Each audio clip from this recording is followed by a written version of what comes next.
Nilinaw ho ng Office of the Ombudsman na walang inilabas na temporary restraining order ang Korte o Korte Suprema pabor kay dating Ako Bicol Party List Representative Elizalde Co. Kaya tuloy ho ang usad ng legal na proseso laban sa dating mambabatas. Ito ho ang binigyang diin ni Assistant Ombudsman Atty. Miko Clavano kasunod ng direktiba ng High Tribunal na sumitihin sila ng komento sa inihaing petisyon ng dating mambabatas.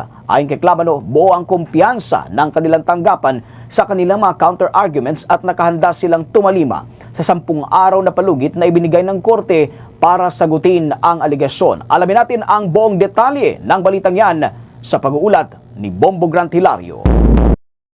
Tiniyak ng Office of the Ombudsman na sila'y nakahanda sa pagsagot sa petisyon inihain ni former Ako Bicol Party List Representative Elizalde Co sa Korte Suprema. Ayon sa ipinadalang mensahe ni Assistant Ombudsman Miko Clavano, kanilang ilalagay sa komento ang mga kontra-argumento sa naturang petisyon. Kanya itong sinabi kasunod ng atasan ng kataas-taasang hukuman na magbigay ang tanod-bayan ng kanilang komento hinggil sa petisyon ng dating mambabatas. Sa naganap kasing anbang session ng Supreme Court nitong Miyerkules, ika-11 ng Pebrero sa taong kasalukuyan, inatasan ng Ombudsman at pati Independent Commission for Infrastructure o ICI na magsumite ng kasagutan. Binigyan sila na sumagot o magkomento sa loob ng 10 araw mula nang matanggap ang notisya sa petisyon inihain kamakailan ni former Congressman Elizalde Co. Bukod sa petisyon, pinakukomento rin sila partikular sa hinihiling ni Ko na mag-issue ang Korte Suprema ng TRO o Temporary Restraining Order. Subalit paglilinaw ng kataas-taasang hukuman na wala pa rin silang ini-issue'ng ganitong kautusan.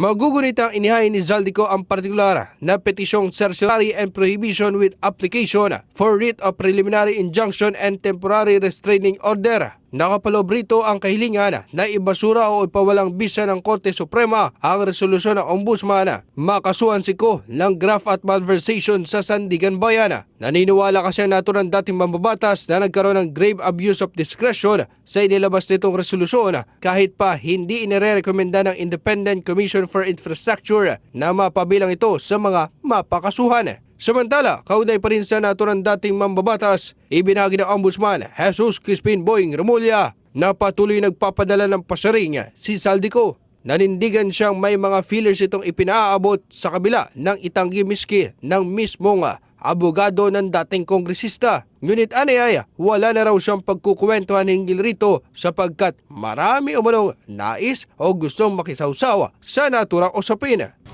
Wala pa. May pasaring pa rin. Pero saan yun? Wala na akong kakwentuhan yun. Wala ngayon. Sa akin na lang yun. Kasi maraming gusto sumasaw. Hirap. Sa kabila nito, pagtitiyak ng Office of the Ombudsman na tuloy-tuloy ang kanilang mga isinasagawang hakbang sa investigasyon laban sa matiwali at sangkot na individual sa korupsyon. Basta tuloy-tuloy lang to. The next few months will be exciting. There will be a lot of work done. Kaya nga ginawa namin to kasi nga we're preparing for the big push. We're gonna have a big push. Kasi nga nahihinog na yung mga kaso. So it's really more of us shoring up the evidence and making sure that we're able to present them properly. And we're conducting a lot of research, legal research, not only here but internationally. Para sa Bombo Network News, ito si Bombo Grant Hilario. And this is Bombo Radio Philippines, the #1 and most trusted source of news and information. Basta Radio Bombo!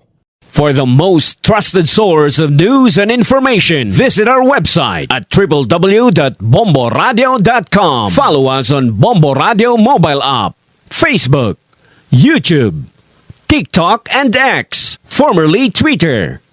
Like, share, and stay connected. Anytime, anywhere.